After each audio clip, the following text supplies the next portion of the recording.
How's it going, everyone? So, might be wondering the title of the video, The Great Reset. That's what I'm going to be calling this phase.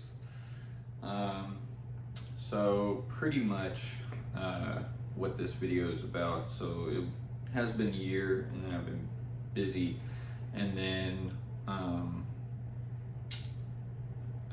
pretty much what this is all about.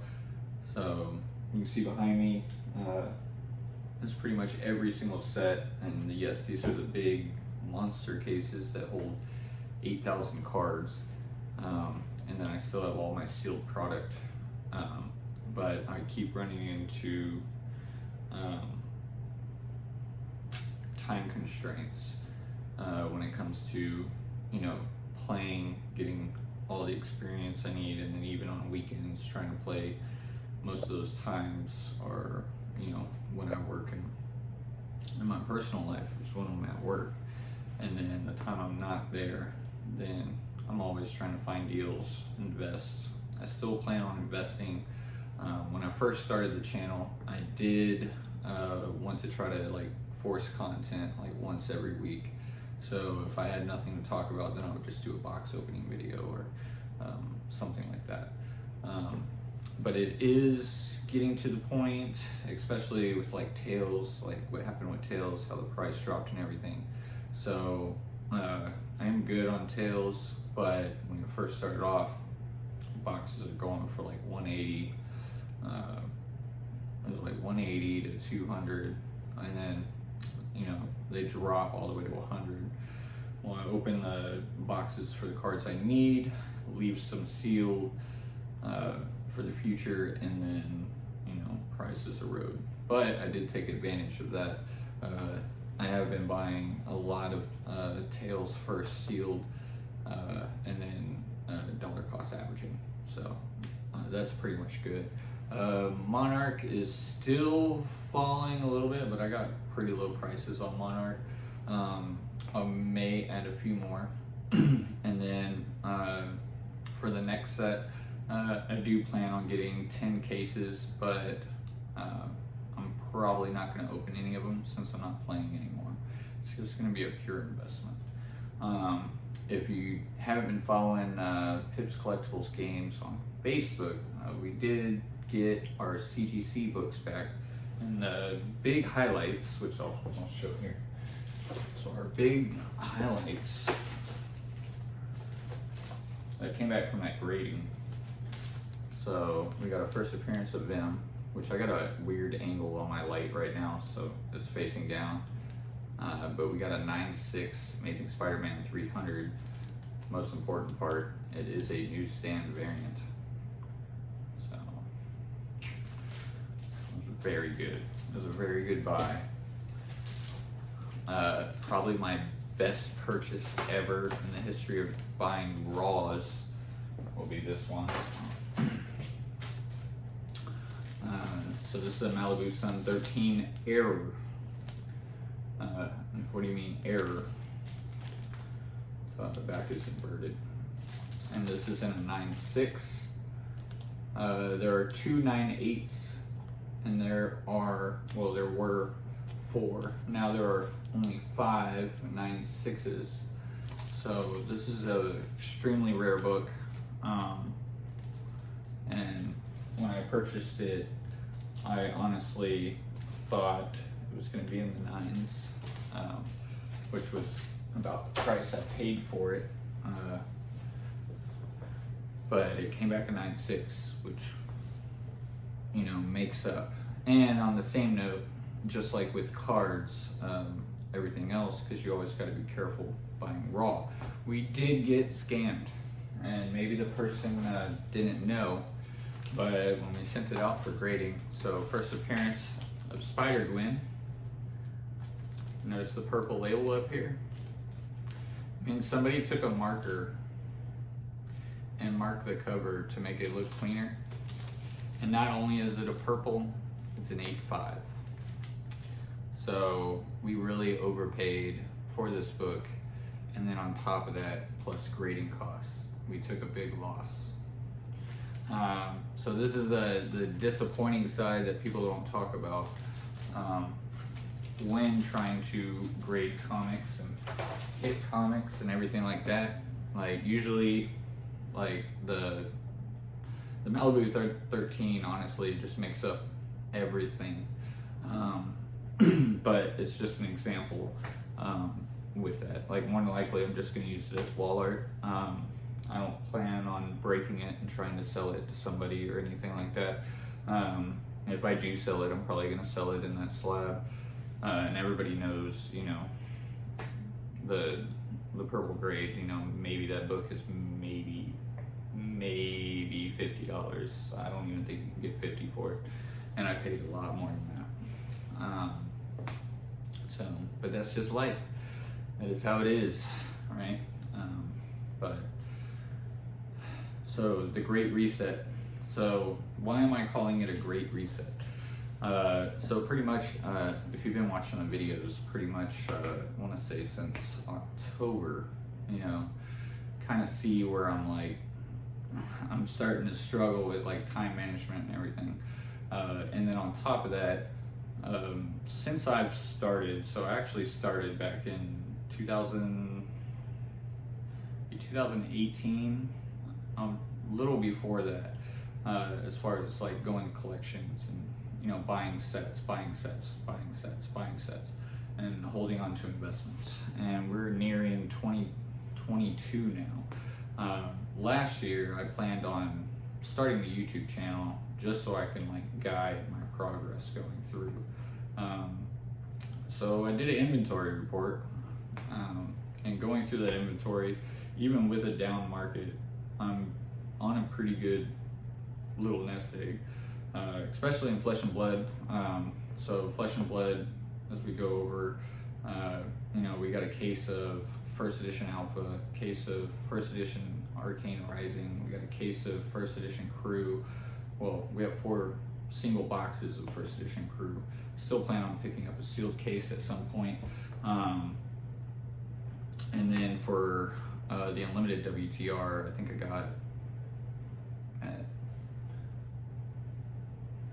I'm at 9, and then 9 cases. Same with ARC, because I opened one of each before Nationals. Was it before Nationals? No, before Road to Nationals, I believe I opened a case of each to try to, I think I needed another Command and Conquer, and then I needed some other cards. And I don't think I pulled any Lightning Strikes, but I ended up having to go to secondary market to get them.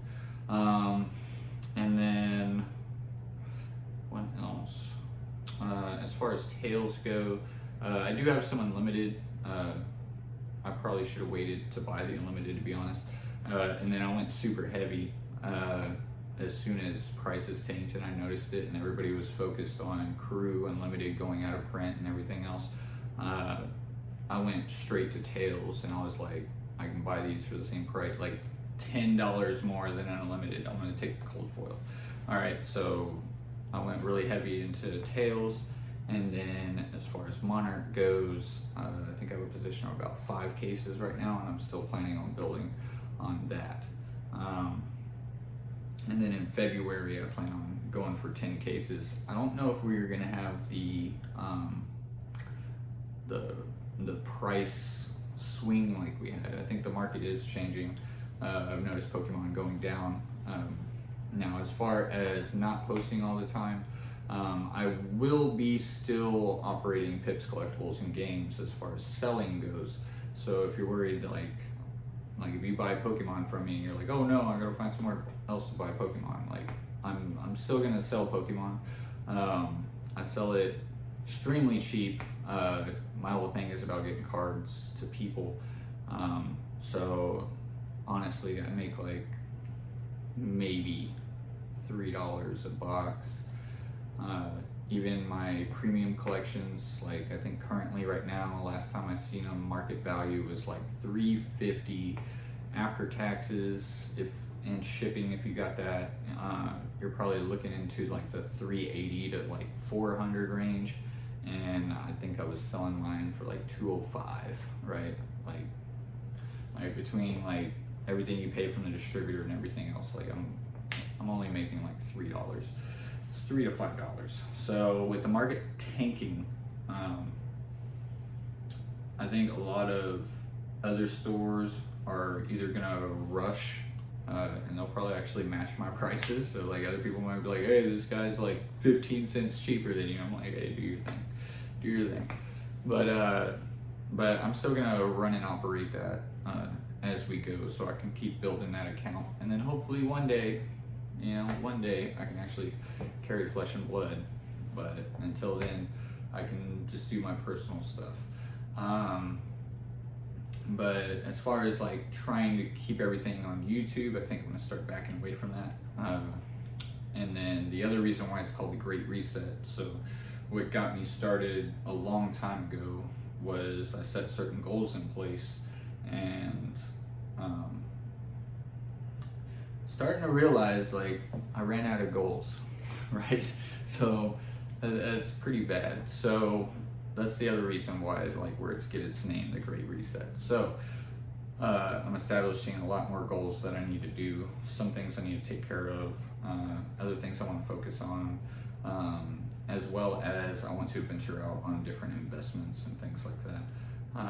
So it's going to take more of my time, which is also going to take away from playing.